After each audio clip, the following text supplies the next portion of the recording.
This is Michael News Channel, bringing you the information that matters. Ladies and gentlemen, the President of the Republic of the Philippines, Rodrigo Roa Duterte.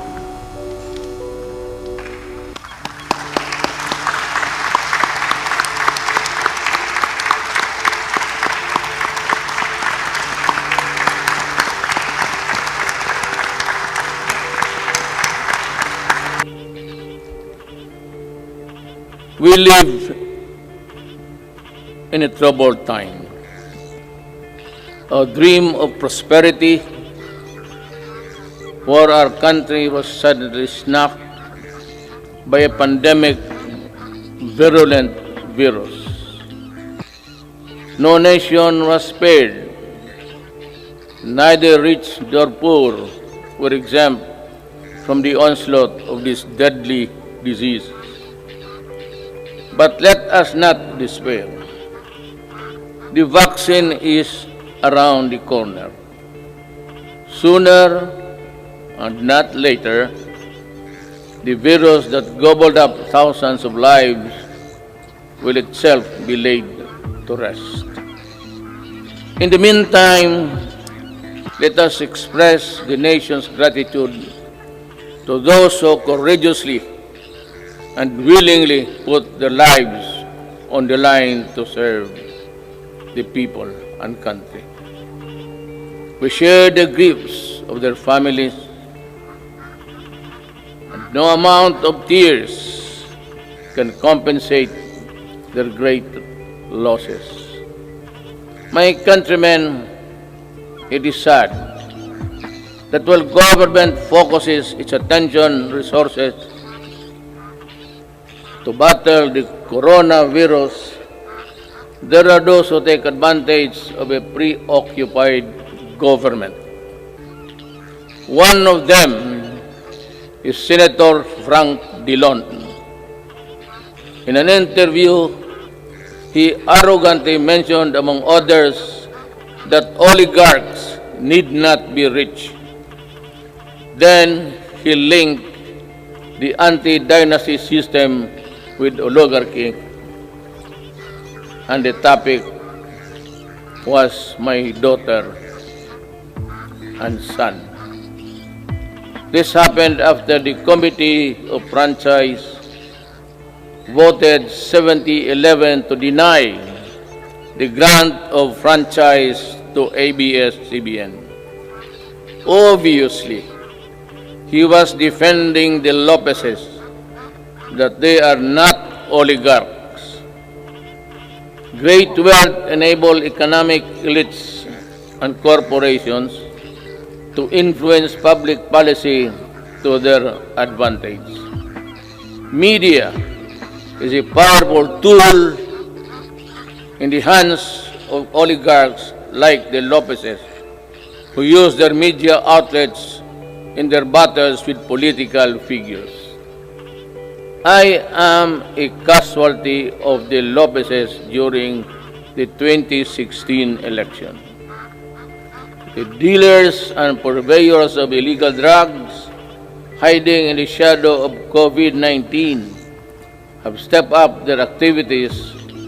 The amount of shabu valued at millions of pesos seized during police operations speak volumes of the enormity and the weight of the problem that we bear.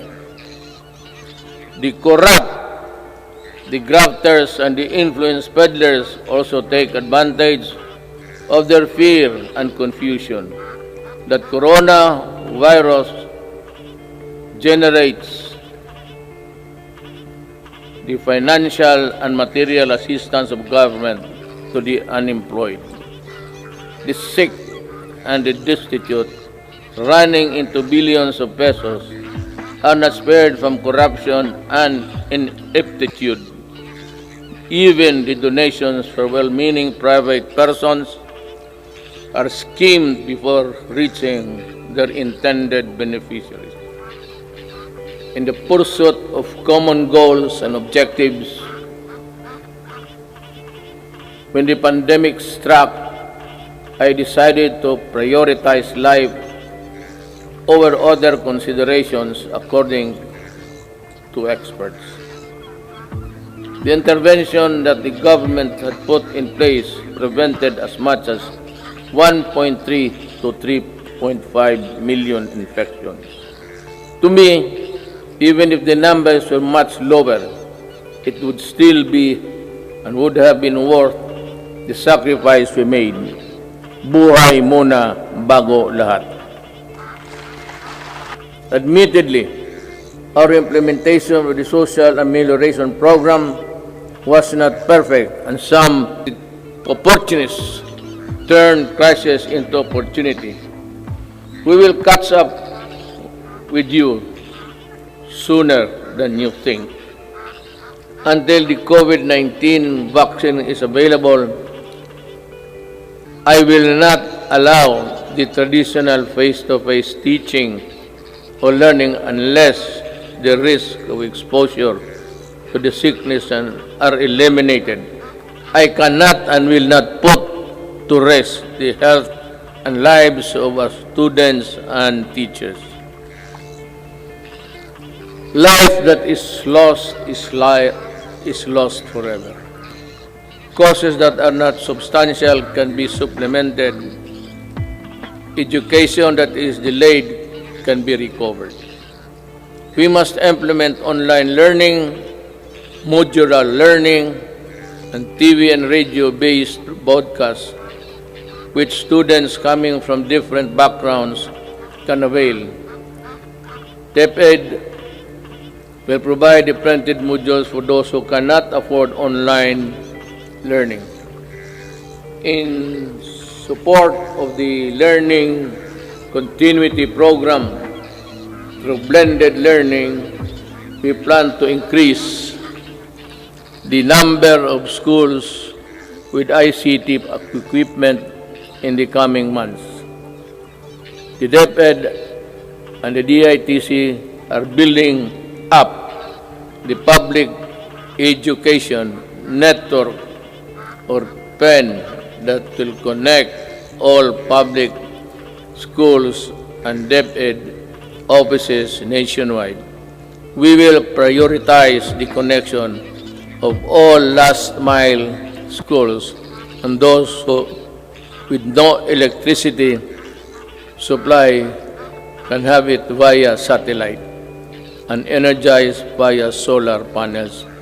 By 2022, before I step down, the PEN shall be realized. Allow me to segue a little bit.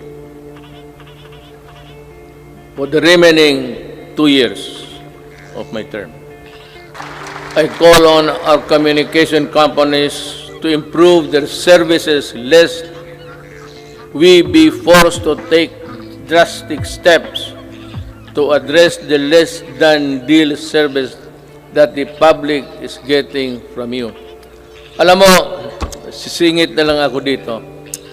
I am sometimes your government pictured to be weak and incompetent because we cannot really force our mandate. Alam mo itong nagbibigay ng mga public services, you better improve. Because if you are not ready to improve, I might just as well close all of you and we revert back to the line telephone. At kukunin ko yan, i-expropriate ko sa gobyerno. Alam mo itong smart, pati itong globe, ilang taon na ito. At ang sagot palagi sa akin, the party cannot be reached. Nasaan pala pumunta yung yawa na yun? Kindly improve the services before December. I want to call Jesus Christ to Bethlehem better have that line cleared.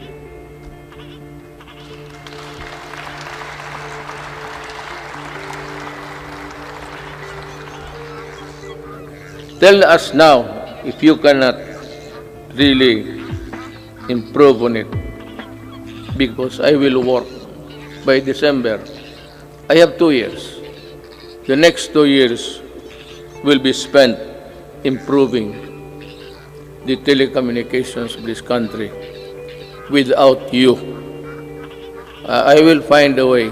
I will talk to Congress and find a way how to do it.